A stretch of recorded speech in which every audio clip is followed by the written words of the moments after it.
আপনি যদি Google map থেকে এটিকে দেখেন, এই প্রণালীটি মাত্র 21 থেকে 33 মাইল প্রশস্ত এবং পৃথিবীর মোট উৎপাদিত তেলের 20% কিন্তু এই পথ দিয়ে যায়। কিন্তু বর্তমানে ইরানের সঙ্গে ইসরায়েল ও আমেরিকার যুদ্ধ পরিস্থিতি থাকায় ইরান মিডিল ইস্টের দেশগুলো থেকে আমেরিকান সেনাঘাঁটি উৎখানের জন্য এই পথটি এখন বন্ধ করেই দিয়েছে।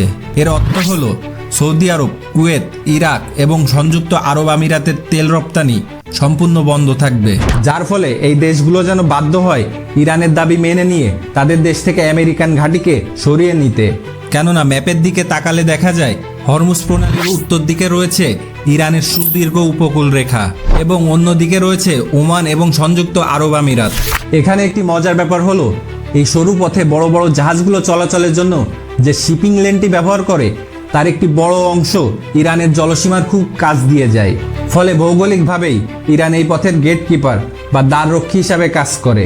তাছাড়া এই প্রণালীর প্রবেশপথে থাকা কয়েকটি ছোট ছোট কিন্তু অতি গুরুত্বপূর্ণ দ্বীপ, যেমন আবু মুসা, গ্রেট তুনব এবং লেসার তুনব, এই 3টি দ্বীপের অবস্থান এমন জায়গায় যেখান থেকে পুরো প্রণালীর উপর নজর রাখা সম্ভব। যার মানে হলো শত শত দ্রুতগামী স্পিডবোট, যা আধুনিক ড্রোন ও মিসাইল সজ্জিত, যা আমেরিকান বিলিয়ন ডলারের রণতরীকে মুহূর্তেই জ্যাম করে দিতে পারে। তাছাড়া আমেরিকার বিশাল বড় বড় যুদ্ধজাহাজের বিপরীতে ইরান এখানে ব্যবহার করে সোয়াম ট্যাকটিস, একটি আমেরিকান ডেস্ট্রয়ার বা এয়ারক্রাফট ক্যারিয়ারের প্রতিরক্ষা ব্যবস্থা অত্যন্ত শক্তিশালী।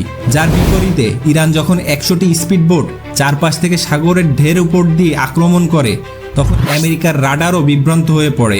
ইরান যখন 100টি স্পিডবোট চারপাশ থেকে সাগরের ঢেউয়ের উপর দিয়ে আক্রমণ করে, তখন রাডারও বুঝতে পারে না কোনটিকে আগে ধ্বংস করবে। এই কোয়ান্টিটি ওভার কোয়ালিটি কৌশলটি ইরানকে এই অঞ্চলে অপ্রতিরোধ্য করে তুলেছে। এখন প্রশ্ন হলো, এই সোয়াম ট্যাকটিস কিভাবে কাজ করে? আসুন একটু ডিটেলসে জানি। প্রথম স্তরে আকাশ থেকে ছোড়া কয়েক ডজন ড্রোন জাহাজের উপর আশ্রে পড়ে রাডার বা সেন্সর সিস্টেমকে নষ্ট করে দেয়।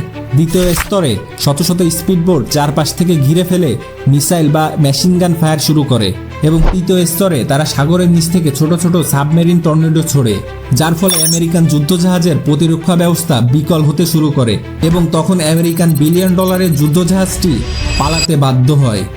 তো বন্ধুরা, ইরান এভাবেই জিওগ্রাফিক্যাল অ্যাডভান্টেজ, স্ট্র্যাটেজিক আইসল্যান্ড এবং অ্যাসিমেট্রিক্স ওয়ারফেয়ার, এই 3টি বড় কারণেই তারা স্ট্রেট অফ হরমুজ অর্থাৎ হরমুজ প্রণালীর উপর তারা নিজেদের আধিপত্য বিস্তার করে রেখেছে, যা বর্তমান বিশ্বের অন্যতম 2 পরাশক্তি আমেরিকা এবং ইসরায়েল মিলেও ভাঙতে ব্যর্থ হচ্ছে। আজকের ভিডিওটি যদি আপনার কাছে ইনফরমেটিভ মনে হয় তবে ভিডিওটিকে একটি লাইক দিন এবং চ্যানেলটিকে সাবস্ক্রাইব করুন। এবং আজকের টপিকের ওপর আপনার যদি কোনো মতামত থেকে থাকে তবে কমেন্টে জানাবেন। দেখা হচ্ছে পরের ভিডিওতে। সবাইকে আল্লাহ হাফেজ।